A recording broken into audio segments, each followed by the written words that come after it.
It's Just Business with Steve Thomas and your host, Chris Larry.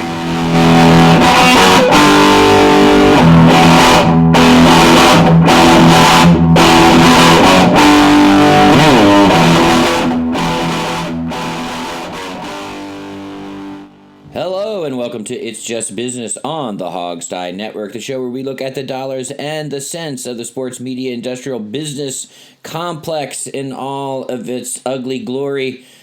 Steve, I believe you're calling in from your Nashville studios. How you doing today? Yeah, I'm in the Hogstye's Nashville office today. I'm here to live out my long dream of recording a rock and roll hard rock album. So I'll be here for the next month doing that with... No, I'm just kidding. But yeah, I am in Nashville. Doing okay. It is cold here, man. Holy moly. You know, don't forget I live in South Texas. So I had to bring a jacket, which bummed me out. I have long pants. That's just, that's not good sometimes. Long pants and jacket is not what I'm used to. Well, Steve, we had 14 inches of snow dumped on us this week, so I guess I can one-up you on the cold and winter weather. That's the white stuff, right? Yes, that is. See, that whole storm came through my city too, though. You know, it was like it just dumped a ton of rain on us. Yeah, it shorted out my Christmas lights. It was a big storm front for sure. 'Tis the season, I guess, and all that. Well, we're gonna jump right into it because there's a lot going on. This time of year is always dominated by football, and this year it's pretty much dominated by the NFL. We should say maybe next show we'll set an over under on how many bowl games actually happen. Take the under.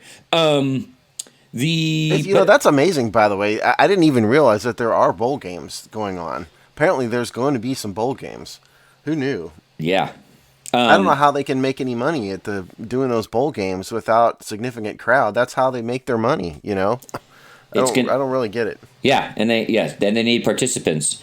I think the bowl games are useless in the best of times, much less now.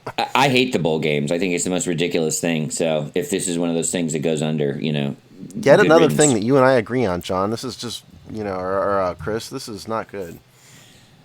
We generally agree on the NCAA. So let's jump in with the NFL. Obviously, it's exciting end of the season, and we're not here to talk about that, but enjoy these final weeks, especially for Washington football team fans. It's a little bit of a strange position to be in to actually care about the outcomes of games and not draft positioning, but that's for the Hogstye to discuss. But TV rights, one thing that we talk about often. I think we even touched on aspects of this 2 weeks ago, but some new news has come out since we last talked about it. And the TV rights deals are in process of being talked about, negotiated, figured, and factored. And they're talking about this possibly being, $100 billion deal by the time it's all said and done. But with some tweaks and shakeups potentially in there. And as we've talked about for some time, maybe the emergence of a streamer here that jumps into the package. But Steve, why don't you go over some of the particulars? Okay. So, yes, the NFL is in the middle of negotiating their TV contracts. They're talking about a 10-year deal, which, frankly, that's longer than I thought they would. Longer than I thought they would want to go. But yes, there's jockeying amongst the legacy networks for Monday Night Football and Sunday Night Football and all of that. The big news, really, I think that everybody needs to be aware of is that it appears as though Amazon, meaning Amazon Prime, is emerging as the front runner for Thursday Night Football. That took me by surprise. I think, Chris, 2 shows ago, I think what I predicted was that it wouldn't be this TV contract, but it would be the next one where one of these streamers would emerge as a front runner. Well, that prediction was totally wrong because apparently Amazon is in the lead to grab Thursday Night Football, meaning that if you don't have Amazon Prime, you're not watching this game, at least legally. That amazed me a little bit. And so that is news that came out of this. ABC is going to be into the Super Bowl rotation, so it appears. And then if the NFL is probably going to leave DirecTV, which it says the provider is, quote, expected to not retain it. And then that will leave an entry for apparently Amazon ESPN Plus and Apple Plus as a possibility for the Sunday ticket, meaning it will be even more limited.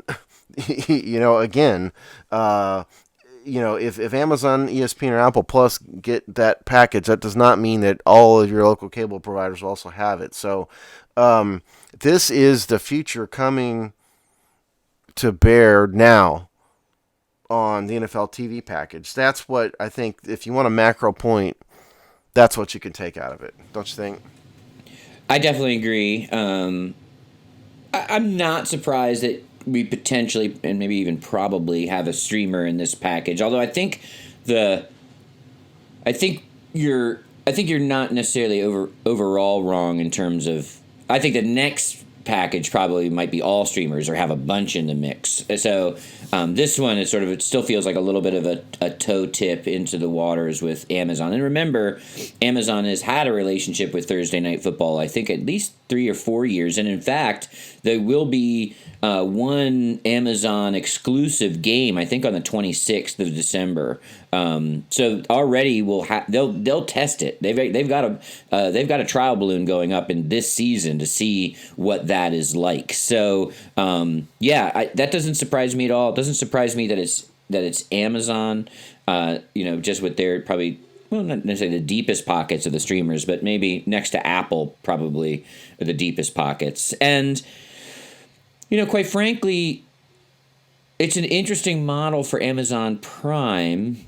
Amazon Prime bundles a lot of different services into one thing. I mean, it's everything from reduced shipping rates to access to media content to access to food deliveries at reduced costs. So they want that package to be as sort of all encompassing and to keep your, $120 yearly subscription cost and give you as many services bundled there as possible. So it actually makes a lot of sense for Amazon Prime's business model to have that diversity in that offering.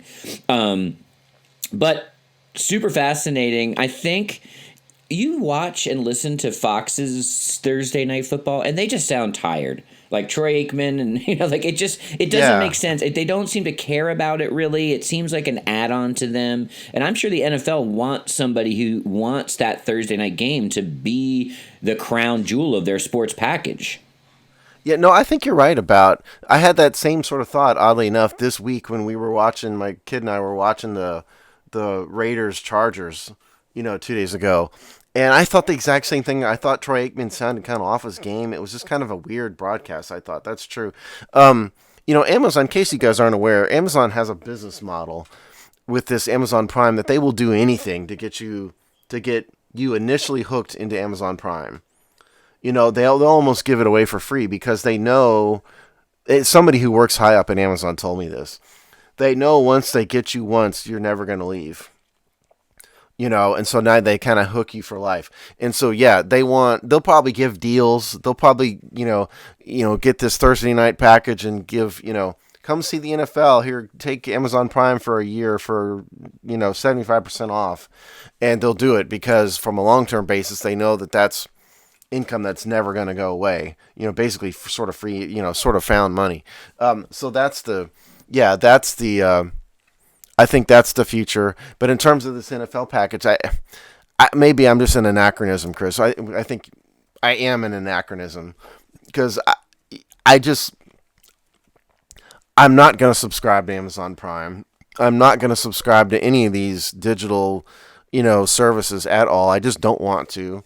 I know there's other people out there like me, so they are going to alienate some people. But the fact of the matter is, me aside, I think this probably is the future of media. I think if you go in 2030 when we're doing this TV contract again, it makes me wonder if CBS and NBC and the Fox network is even going to exist as a broadcast platform. That's what I wonder because, their ratings across the board for their primetime programs are way down.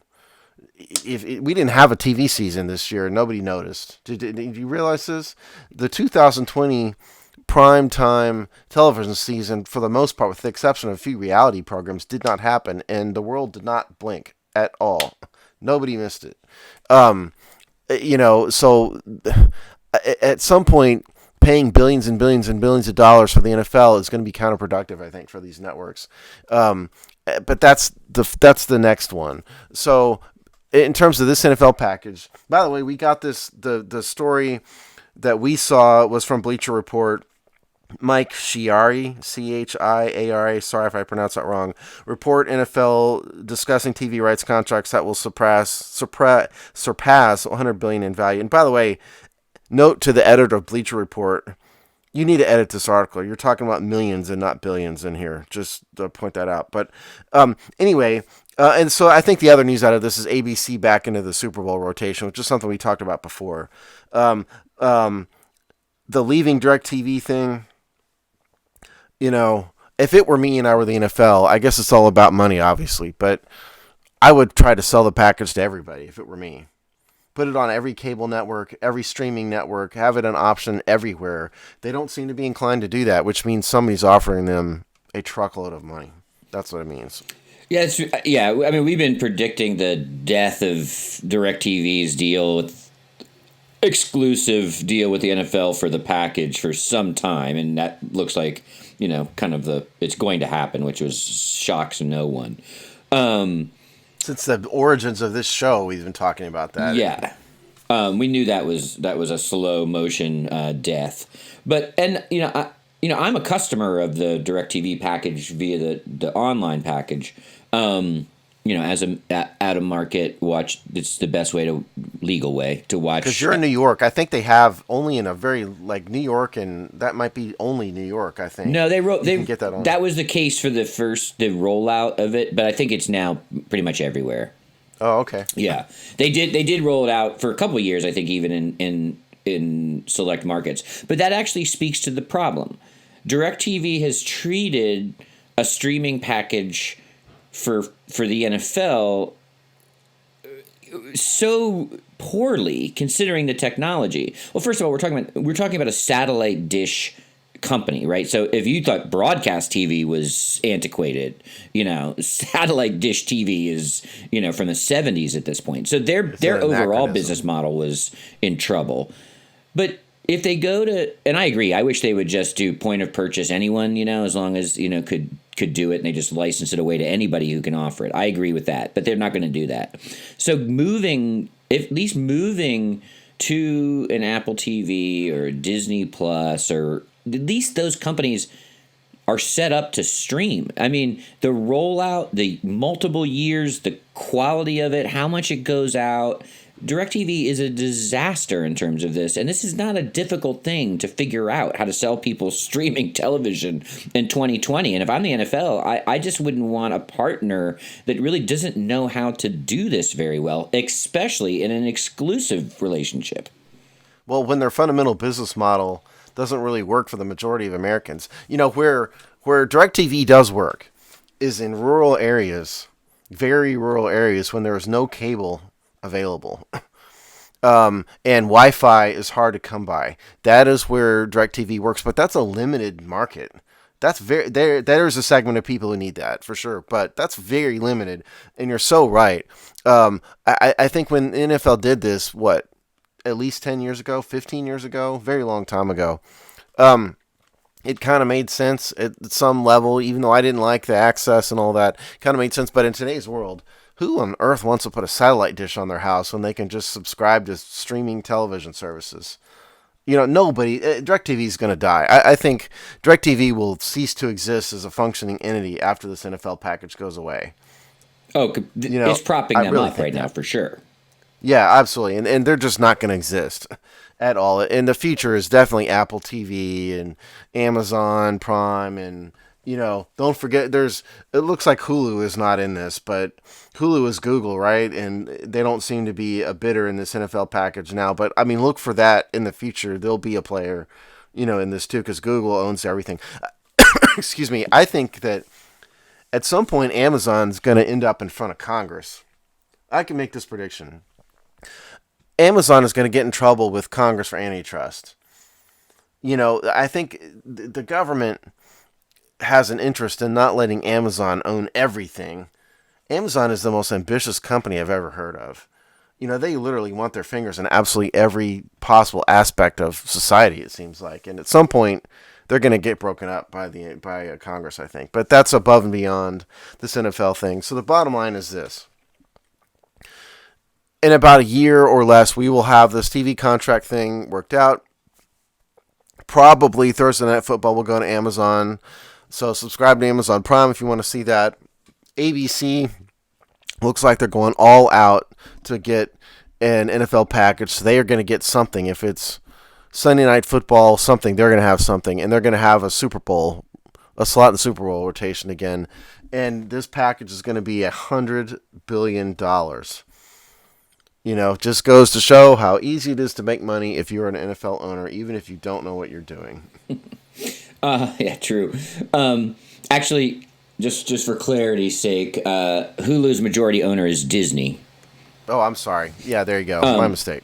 And it's always been a weird. Hulu has always been a weird, like, it's more Disney's the majority owner now, and that's relatively recent. But they have always been a weird conglomeration. It was a shared platform run across the broadcast networks for a while and stuff. So it's always had like a weird. It was how a lot of the big broadcasts sort of experimented with streaming rights. And I would guess if Disney gets some part of it, I would imagine Hulu's part of their distribution model. The interesting part about there's a couple other little nuggets buried in this story about what this next TV deal is, especially around ABC, ESPN. We touched on this a little bit in our last show, but these details really suggest that that Monday Night Football will come back to ABC because the league has said a number of times, if you want the Super Bowl, you got to take the marquee Monday night game off of basic cable and put it back on a network, because in some ways basic cable is going away faster than the broadcast networks, and in most of these streaming packages now, like Hulu Live, YouTube TV, you get your local channel. Getting your local channels is part of the allure for these packages because it allows cable cutters, to jump over because like they don't want to lose their core local channels. So now they're bundled in these streaming packages. So cable's becoming even more irrelevant. So I think the league is like, they'd rather, considering that, ABC is Disney and they'll make sure they're everywhere they need to be, and they'll make sure they get to local markets in the most efficient way. The league would much rather still be on ABC than basic cable on Monday night. And they're going to use, I think, two things as a stick. Obviously, the Super Bowl, which we've already talked about. But the little thing in this article, too, is also the flex scheduling. Because Monday Night Football games have been kind of garbage, in the ESPN era because the league basically punished them. They don't get marquee games. The marquee game moved to Sunday Night Football as the more flagship prime time, and even to a degree Thursday night bit into that. So there's flex the Monday Night scheduling Football on games, Thursday night games. Yeah, I believe Monday Night Football games might as well be like a one. They're like the same as a 1 o'clock kickoff. It's an afterthought. So. And that's upset ESPN, ABC, Disney because they don't get so they want flex scheduling rights similar to Sunday Night Football, which I think the fan wants too, right? Because then you can make sure that you get Green Bay, Chicago at a Monday night, not at Sunday at 1 versus Houston versus some other, but is out of it or whatever. So I think they're going to say Disney basically, you want a Super Bowl and you want flex scheduling in your prime time, then you're going to have to get it on the best of your brands to distribute the game. Yeah, well, ESPN has been a disaster, for a long time, and that's a story for another day maybe, but ESPN is barely a functioning network itself, and they're the ones that threw out Booger McFarlane and the Booger Mobile and all that from Monday Night Football, and the NFL couldn't have been happy about that. They went from Howard Cosell and Al Michaels, who were bona fide stars, to Booger McFarlane. I hate to pick on him in particular because he was fine, but I mean, they went from a marquee product to a joke. That's what it went to. And so I think you're right that the NFL, in some respect at least, was sort of punishing ESPN. And I think they're better off, obviously, on ABC and Disney than, let it be said though that ESPN is owned by Disney, for the record. But they're obviously better off on ABC, for sure. Yeah. So I think I'll make this. This is above and beyond the NFL TV thing, but I think we're going to see ESPN disappear. ESPN disappear in its current form in not now, but in a few years. I think you mentioned this a few shows ago, Chris. I think Disney's going to rethink what they're doing with ESPN because they're spending a ton of money on a ton of things. They've lost most of their top talent that drives ratings. Their ratings are just in the tank, and if you get away from basketball, and they lose NFL, what do they have left? So you might see ESPN be a streaming only, ESPN Plus service in the future. But that's another topic for another day. Or just a brand that Disney houses their sports content on because it has exactly. familiarity. Which would be of benefit. Yes, it really, this package is super interesting. I think these are some, maybe because they felt like we knew some of this stuff was coming for a while, they feel a little trivial, but they're actually pretty seismic even in this TV package. And it's not signed yet. We should say this is just projections at this right. point. There's no deal, so it could slide either way. But if you're interested in this, watch that. Depending on if you are able to, that December 26th Amazon-only game will be interesting to see how that does. The other thing I wildly predict that Amazon will do, because they don't want to lose revenue by having these, so of course they want to drive interest in subscriptions to Amazon Prime, but I would also not be surprised that they then offer a pay-per-view price for individual games as well. So, someone doesn't want to or isn't an Amazon Prime member, but just has to watch, Seattle versus LA, and they'll say, I have to see this game, and they'll just go to their Amazon account and hit the $7.99 or $10.99 for per game views. I think that'll happen too. That's a good point. And like somebody like me, like I'm not an Amazon Prime member. I don't use Amazon really. I don't order from it. So that's like, if Washington, for example, came on and I had to see this game because we're, Washington media, that might be something I could more stomach than subscribing to Amazon Prime. So that's a good point. That would be smart. And to have it just as an Amazon account purchase thing is something most people can swallow. That'll be my once a year Amazon purchase, I do. So that's not a bad idea. I like that. I would be shocked if they didn't offer something like that. And Amazon and Apple to a large degree, they collectively destroyed the pay-per-view movie market, that you used to be able to do through your basic cable or whatever. That's all moved to Amazon and Apple already. So if you want to see a movie that now even first run movies, but traditionally your pay-per-view on demand movie was when it was like 6 or 8 months after its release or whatever. Apple and Amazon already own that market. Well, that's not true, because I'm a cable subscriber, and my on-demand library through Comcast Xfinity is ginormous. I know that. Yes, they Huge. still offer it, but lots of people. I'm saying that people already are conditioned in an Apple Plus or an Amazon Marketplace system to do pay-per-view, generally around movies. I actually think that cable TV will not leave us. It might be a different form, but I actually think that we're going to see cable TV survive and thrive, and here's the reason. I think people are going to get tired of subscribing to 18 different services. I think you're going to want to have somebody bundle it together. Because that's basically what cable is. Cable is bundled networks, brought into your house in a box. And I think that's going to happen again. I think it's already kind of happening. Like, I get Netflix and the NBC Peacock network through my cable subscription that I didn't even really ask for. It's just there, And so I think at some point, somebody's going to bundle Amazon and Hulu and all these together as one subscription fee. And that might be the future of cable television. But that's, again, maybe another subject for another show. But That's just I think the future might be that, because people are going to get tired of having 18,000 different subscriptions, I think. I'm sort of a forced cable cutter right now. And maybe I'll never turn back. I'm not quite sure. But so I had to sit down and sort it all. And so and I made a document that had all of our accounts, and I totaled it all up. It's more expensive than our cable bill used to be. Right, that's my point. And so you're that's gonna have to have somebody getting bundle it and discount it. 2 or 3 of them free through a variety of ways.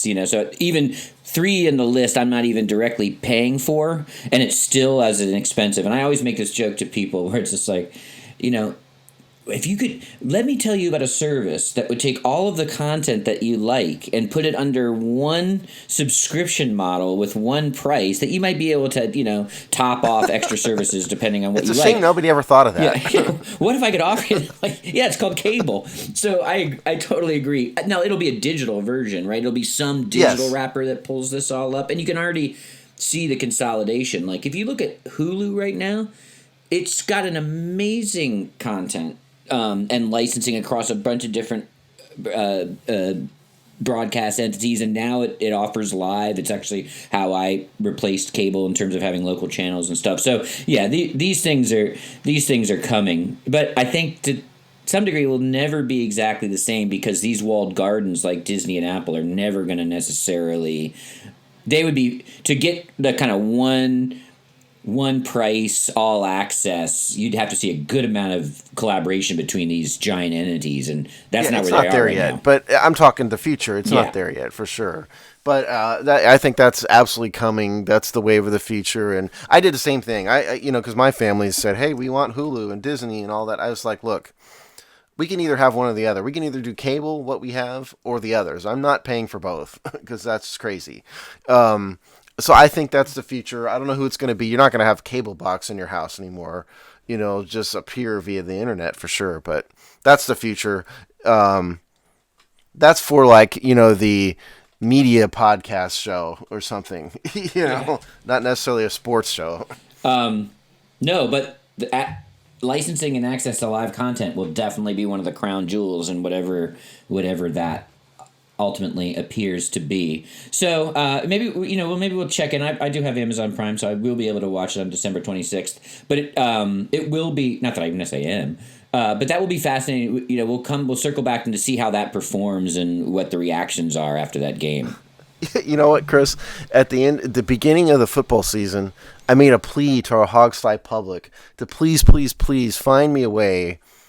Somebody send me a way to watch Washington games without me having to go to a sports bar as an out-of-market person. Sure enough, somebody came through. And so now I have a particular website, which I will not disclose, that I go to and pray I don't get a virus. And I watch these games on my computer thrown to my television. It's like, if you don't give me another way but DirecTV to watch out-of-market games, that's what I'm going to do.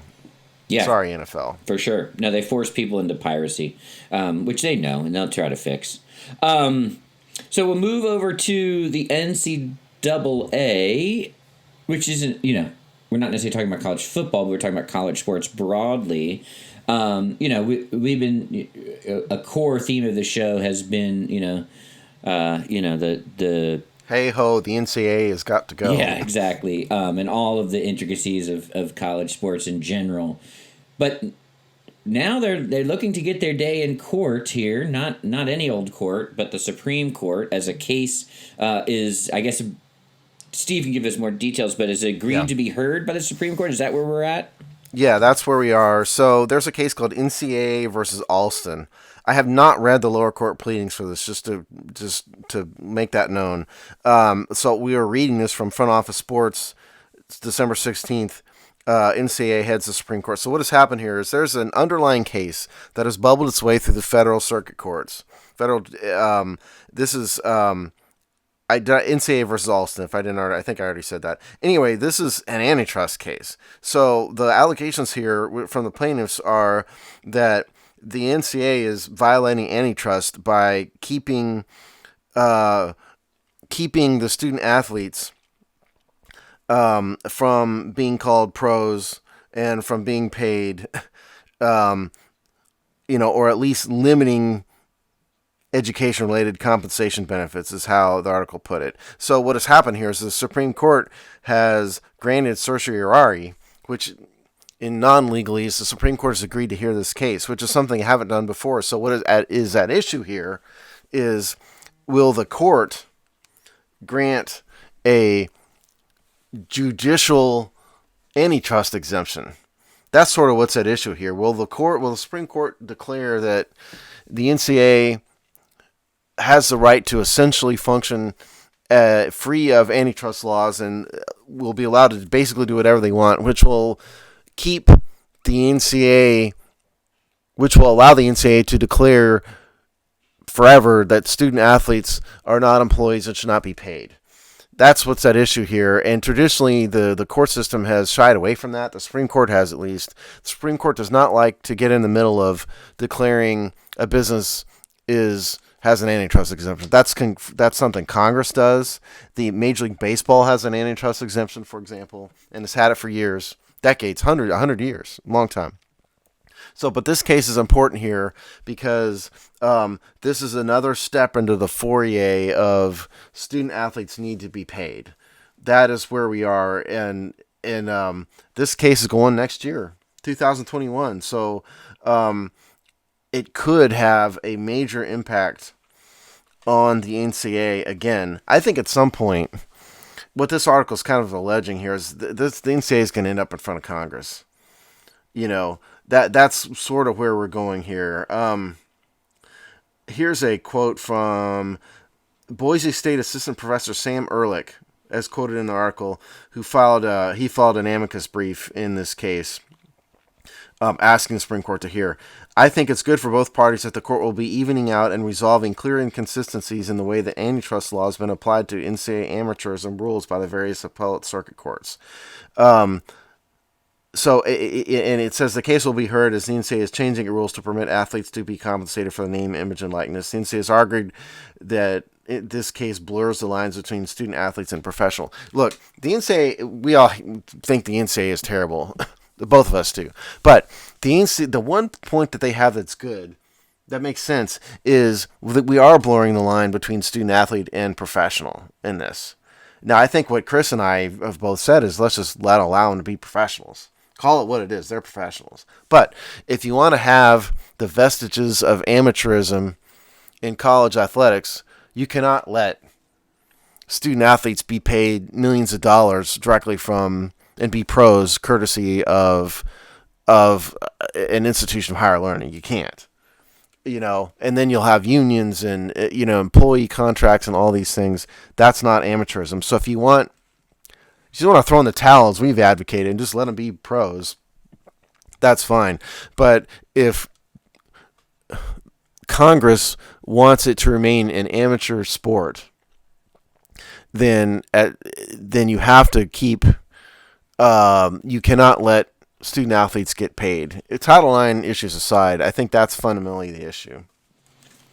Yeah, I mean, to me, it's just like how many add this to the growing list of existential threats to college athletics or the NCAA or however you want to define that. The threats go after enough different versions of that at this point. And so, when you get in front of the Supreme Court and then sort of in the washing machine of the federal government broadly, it means that, some definitive decisions and real fundamental change is going to happen at some point, regardless even of the ruling to a degree. So I think this, in a pile of existential threats to, this kind of quote unquote business model of college sports, this is a pretty big one, it seems to me, even without digging too much into the details. And it just feels like they're under attack and disruption on almost every front. Yeah, again.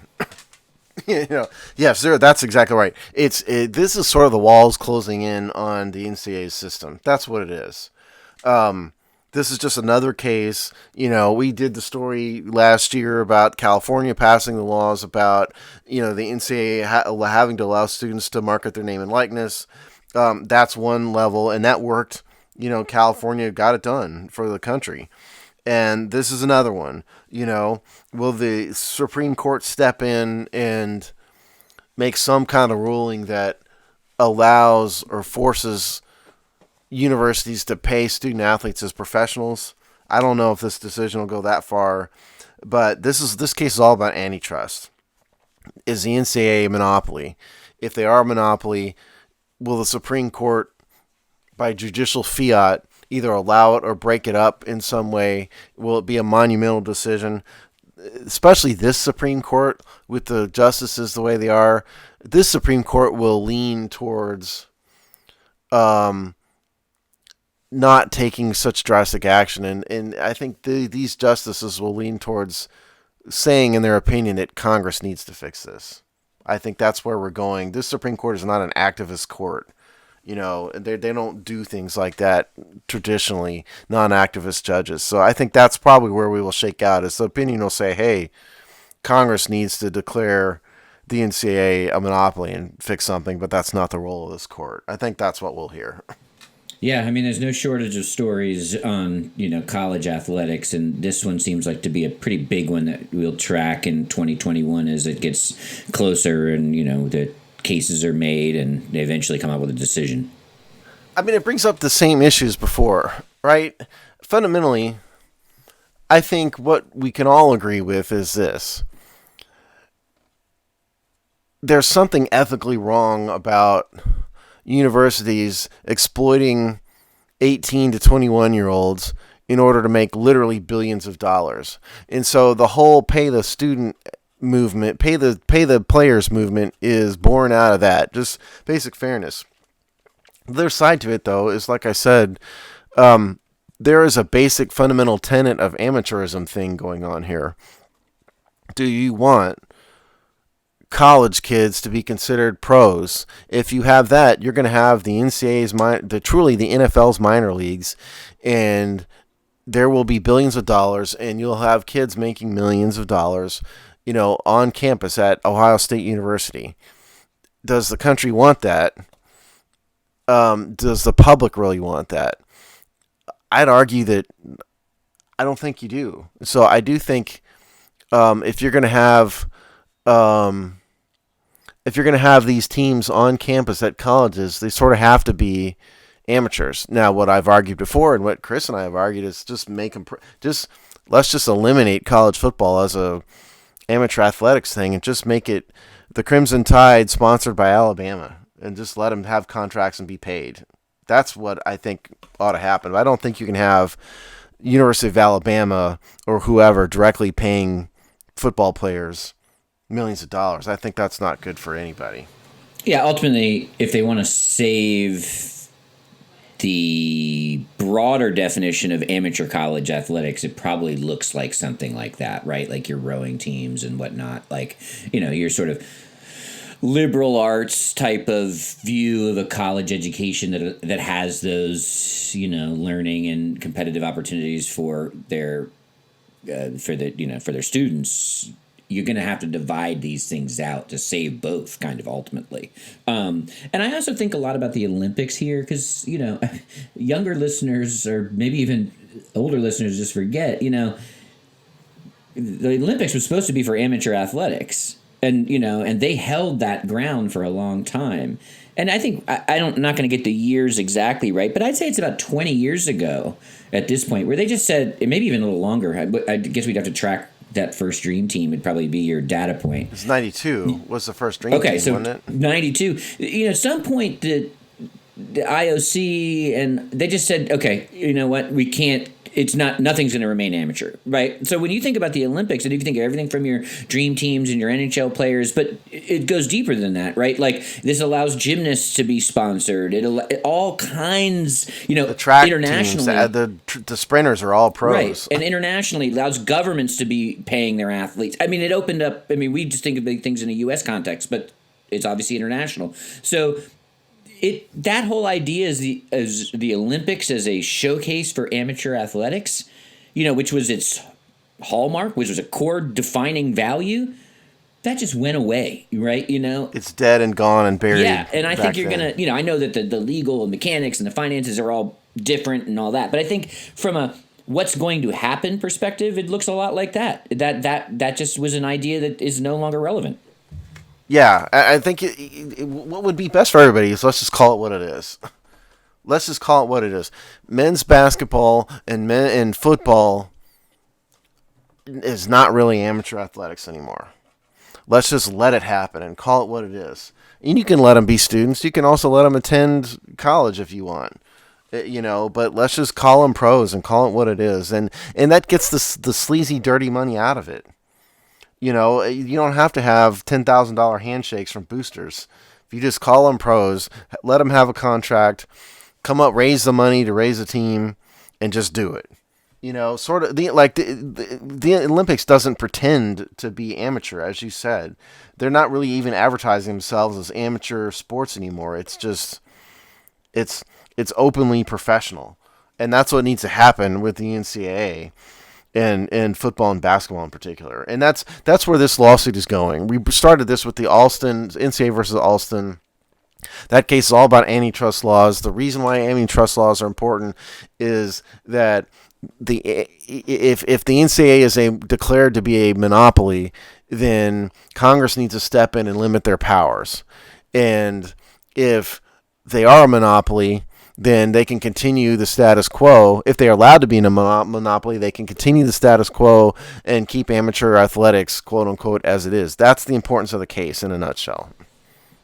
Yeah, NCAA in other words, wants that baseball deal. If Alston wins, it's a one step towards one way, shape, or form paying college football players and basketball players. If the NCAA wins, it's status quo. That's what you need to look for. That's a good binary way to watch out for that. And of course, we will be watching that story and that case. I'm all about binary and simplifying things, Chris. Ones and zeros. All right, so we're gonna kind of transition to a story that's an NBA story, but it looks and smells a lot like kind of a dirty money college basketball story ultimately, and we'll use it a little bit to jump and talk about NBA player movement broadly, and then with so much wheeling and dealing, you're going to get these kinds of stories, but there may have been a used car sales booster involved somewhere to get Kawhi Leonard to the Clippers, right, Steve? Yeah, this is just crazy. So there's a guy named Johnny Wilkes. By the way, we saw this story. It's all over, but one where we've read for this segment is from ESPN. NBA investigating allegations against Jerry West, LA Clippers involving Kawhi Leonard recruitment by Om Youngmisuk, I guess, is his name. Forgive me if I butchered your name. But anyway, so there's a guy named Johnny Wilkes. Johnny Wilkes claims that he is best friends with Kawhi Leonard's uncle, Dennis Robertson. And he's filed a lawsuit in LA, in Los Angeles, in county court, claiming that Jerry West owes him $2.5 million in an oral agreement for helping Johnny Wilkes sign with the Clippers. So Wilkes is claiming that he and Jerry West, the famed Hall of Fame player, Laker, former GM of the Memphis Grizzlies, and now he's with the Clippers. He's claiming that he and West sat down and West agreed him to pay $2.5 million orally. There's not a written contract, and that in return, Wilkes exercised his influence on Kawhi to get him to sign with the Clippers. Now, this lawsuit is absurd. By the way, the NBA now has to investigate this because, now there's a lawsuit. So the NBA is investigating. The whole thing is stupid and absurd. And so we're not bringing this up to really specifically detail the allegations of this lawsuit because this is just some strap hanger who probably never even talked to Jerry West. He's probably completely lying. Even if he talked to Jerry West, there's no oral agreement, and he's going to fail and lose. But the point is, that Chris introduced the topic in, is that this smacks of college recruitment a little bit, and just goes to show how much, how much power the players have in the NBA, and two, the absolute nonsense that goes on in recruiting top players. Yeah, I totally agree. I read this story 2 to 3 times over, each time not believing I wasn't reading about Kentucky or UCLA, right? Or, like We've done these stories on this channel, on this show before about, college, recruitment stuff. no, this sounds like right out of those type of stories and that kind of mentality, and that is because in fact it is. It is so player movement in the NBA makes so little sense at this point. It's not really in full control of these teams. Building teams is not really on anything past a year-to-year basis, and the need to get what really the formula seems to be now. You need 3 marquee players to win a championship. That's sort of the basic math that people follow. It makes no sense to me. I don't see how this is good long term for the game. I understand the soap opera aspect of it, because it drives off season, and there's a lot of and basketball is the top sport in terms of sort of celebrity because there's not that many of them, and they wear PJs on the court basically. So them much better than all other sports really. And so it lends itself to celebrity culture in that way. And then with megastars like your Magics and your Jordans, it's sort of helped to cement that over the decades. But I don't think this is sustainable how the NBA builds teams. And I think when you start to see, even if Jerry West never had a cup of coffee with this guy or whatever, which I would probably guess, or there isn't much to the story, it means that there's this back channel kind of pseudo-legal element that's now involved in how players move around because there's so much player control and there's so much chaos in the system that it opens up the door for these kinds of mechanics to get players to different spots. And I think there's 2 stories right now that are going on in the NBA that most kind of demonstrate this on both sides. One is whatever the hell James Harden is doing outside of eating, apparently, if you've seen pictures of him recently, with the Houston Rockets. I mean, this is one player having this kind of leverage. And if you started to look at some of the stories about how much control he's had over the team in terms of what they did, how they traveled, who played, who coached, it's insane. And then on the other side of the ledger, you've got the Greek Freak signing whatever bajillion-dollar deal to stay with the Bucks, which is kind of on the other side and maybe was one of the more important deals for the NBA's long-term success because it at least showed there is a path to having star players stay in kind of off-market teams or having some kind of competitive balance. So I think it's really fascinating how the NBA handles player movements. And this story shows you that the way they do it is going to open up to a lot of bad actors. Yeah, so I promise you guys, this is just not me just being Mr. Political Conservative here, but I promise you that the NBA has given the players way too much power. They've given the players so much power that it's actually hurting the NBA's brand and ability to function. And I think you would agree with me to some extent with that, right, Chris? This is not about politics. That's what it is. Now, the James Harden thing started apparently when James Harden does not like the politics of the owner. And I don't know the owner from Adam. Presumably he was a Trump supporter, and James Harden didn't like that. And that was the first rumor about why Harden wanted to leave Houston. And what Houston definitely should have done is just tell him to pound sand, which apparently they did because they didn't trade him. But the idea that any player could have so much power that because he does not like the politics of the owner, whatever side is on, is just absolutely absurd. We all work with and for people who we don't agree with, and we suck it up because the company needs to be in charge, And yeah, and so you get into the details of all this stuff, how Harden was basically running the Houston Rockets in every way. That's what it came down to. And that's not good for business. It's not good for the organization as a whole. You can't have that. And I think the Greek Freak contract, which I think it was 5 years, $230 million maybe. Don't quote me on that, but it's in that ballpark. Done with no fanfare whatsoever. But it's a personality thing. He's not he doesn't appear to be an egomaniac like Harden and some of these guys and LeBron are. He doesn't need the spotlight. He doesn't want the spotlight. I think it's more a case of the NBA just kind of lucked out with who he is more so than they did something to allow the Bucks to retain control. What they need to do, I'll tell you this.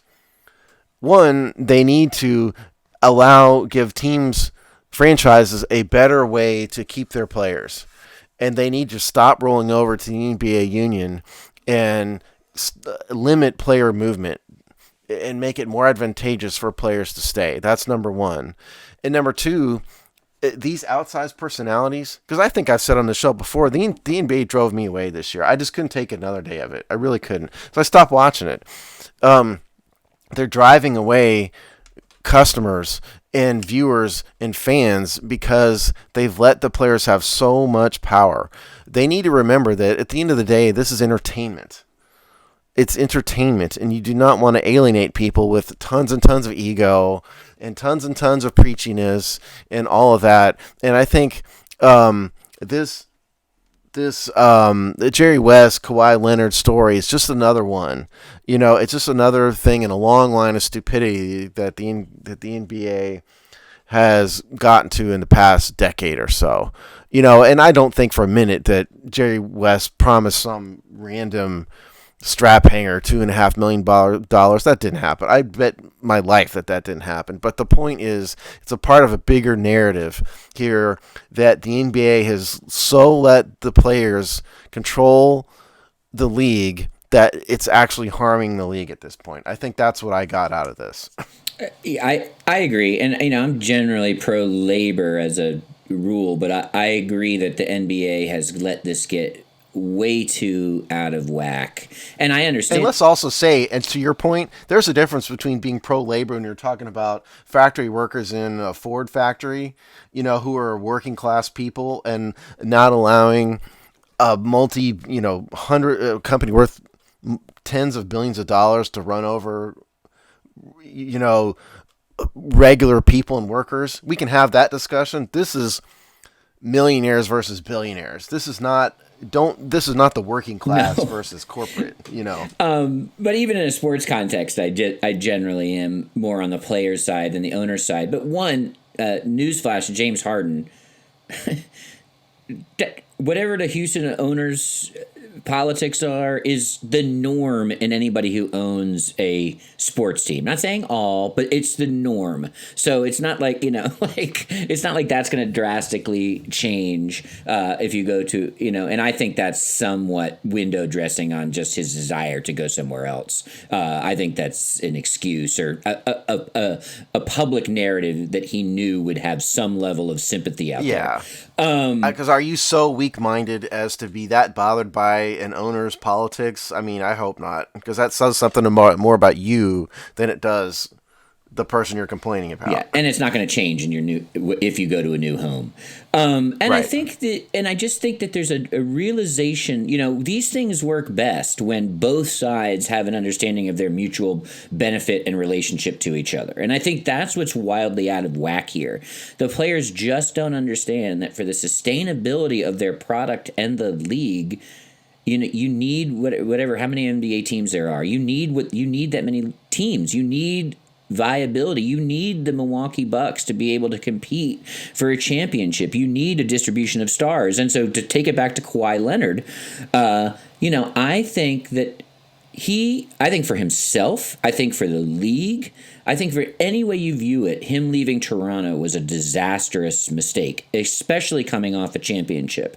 Now, I understand that Toronto may not be a big market in kind of an NBA context, but it's just as a city in the Western world, it's a ginormous market. So it's not some podunk, right? It's one of the probably, largest, most metropolitan, cosmopolitan, and diverse, for that matter, cities, in North America at least. So we're not talking about some backwater place. He just won a championship there. It proved a lot in terms of who can actually win a championship in this league. And, to bounce right away was really a bad narrative for everybody involved. It was a bad narrative for Kawhi Leonard, I'd argue he ended up losing ultimately in this. I'd say it's bad for the league. It's not going to be a net positive for the Clippers. It's not. He's not going to make. He's never. He will. Well, first of all, the Clippers won't win a championship. They've had plenty of talent. These are and they're a second class citizen in their own building. So it made no sense for all involved, and it starts it. While I agree with you, I don't think there's actually a there in terms of this lawsuit. It does start to think, okay, so what gets these players to actually move in ways that aren't good for anybody involved? And there's got to be, it means it's opening itself up to too much influence and interests that don't have the players or the league or the teams at heart. Yeah, we've talked on the show before. The NBA ratings this season in particular absolutely went in the tank. More than every other league, more than baseball, more than basketball, or more than football. And it wasn't just coronavirus related stuff. And it's not just politics. Yeah, but like me, it's politics of the NBA. But it's not just politics. It's what Chris is alluding to here. You cannot have a viable league where you have 5 haves and 25 have-nots. 25 teams that are utterly irrelevant, that everybody knows has absolutely no chance to win anything. There's no point in watching any of these games because they have no talent, because you've got 5 teams that control everything. That is not a way to have to a sustainable long-term product. And the NBA really has a problem. I'm glad you brought up the Kawhi Leonard leaving the Raptors thing, because that's such a great example. It was such a terrible look. It's like sort of saying, okay, we can let you have this one. You guys fell into it this time, but, we've got to get this kid out to, a real market. And so what does that say to the fans in Toronto? What does that say to the fans of, the Minnesota Timberwolves or, the Oklahoma City Thunder? And, because the same thing happened to the Thunder. Kevin Durant couldn't, and James Harden, Russell Westbrook, none of them wanted to be in Oklahoma, and so let's just let them leave. And who cares about Oklahoma? Who cares about that market? I think the NBA has a serious problem, and the owners of the league and the commissioner need to take some drastic steps to take back power from the players in order to have a sustainable long-term product and stop kowtowing to the needs of these players. They need to stop. They need to put their foot down. And I'd love to see, that some segment of the players actually understand this as well, right? Like in for real change, you'll need both sides to agree on something. But you know what the problem is, though? The problem is that you have players who mostly are going to be in the league for a few years, 4 or 5 years. They're talking about getting theirs now. They don't really care about the viability of the league. They care about the money in their pocket right now. And I can't blame them to a certain extent. They've got to take care of number one. And the average player is not going to have a $230 million contract. Average player is going to have a few years and be gone. And all he cares about is right now. And so I think you have the union, by its very nature, is very short-sighted. This union in basketball, very nature, is short-sighted because their membership does not want to care about long-term. And that's why you can't have the owners cede power to them. There's going to need to be some structural things that help here, right? Like, double the Larry Bird extension or whatever. Like, they're going to have mechanics that make it more attractive for players to stay in markets. And yes, we're talking about superstars, but I think that's a good point, Steve. You talk about sort of downstream. You talk about the back half of your roster, essentially, in these NBA teams. They need to stay in these markets too, because to make competitive teams. And if you keep the stars in these different markets, then those downstream players won't, what happens is, like, your back half of the bench, they're not dumb. They're going to, these giant superstars are like, they're attractors, right? So your bench players are going to want to go there too, right? It has these downstream effects. So if you can keep the stars, and you can have a more fair league. I mean, look what the NFL's done. I mean, you have the Green Bay, Wisconsin is a power player in the National Football League going on 50 plus years. Because they understood. Pete Rozelle was a genius, and in a lot of ways, but he understood that protecting competitive balance within the league was going to be what a path to dominance, and he's the one that put the league on a path to dominance. So they understood And you those know kind what? of The things. players survive and are fine in Green Bay, Wisconsin. Yeah. Because it's You because know? of the mechanics of how the league is set up and how it how players are retained and the way and there's a league-wide understanding that they need every market to be able to be viable at all times. Because you know what happens is the NBA has a salary cap, and so the rosters turn over every single year. I can't keep track of who's on what team anymore. Like, just take my former team, the Lakers, you know.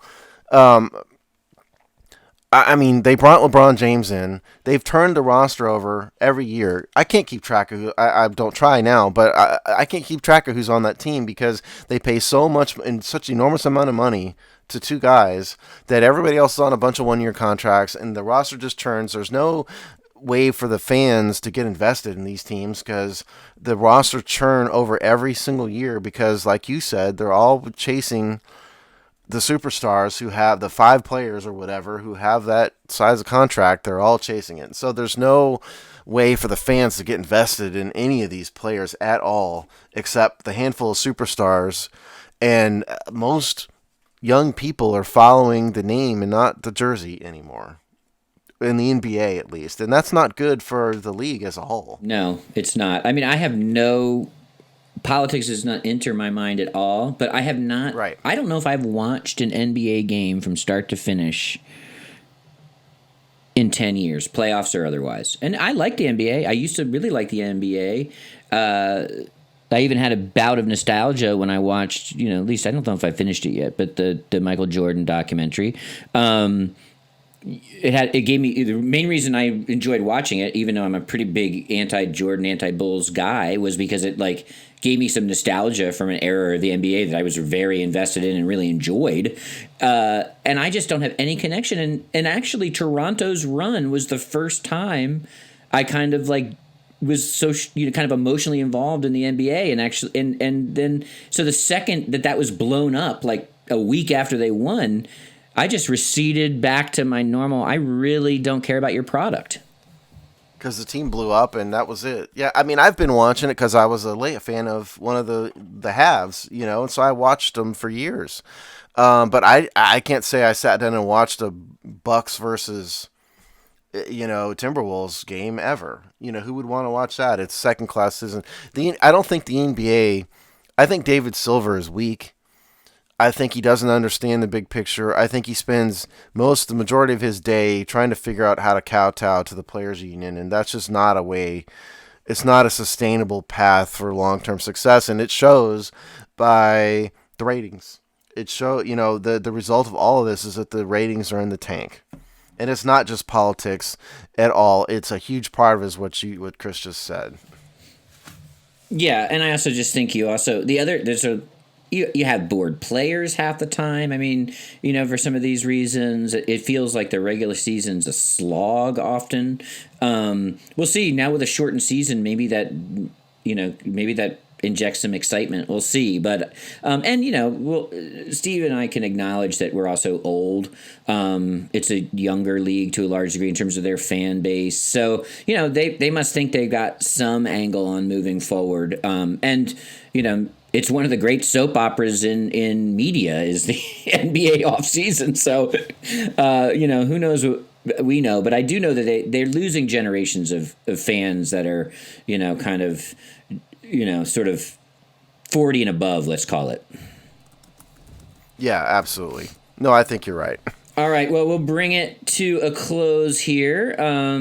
Steve, if I don't talk to you and we don't talk to you all, have a good holiday season here. We'll probably be doing a show somewhere in the middle of it, but I like to say in my world, Chris, have a Merry Christmas.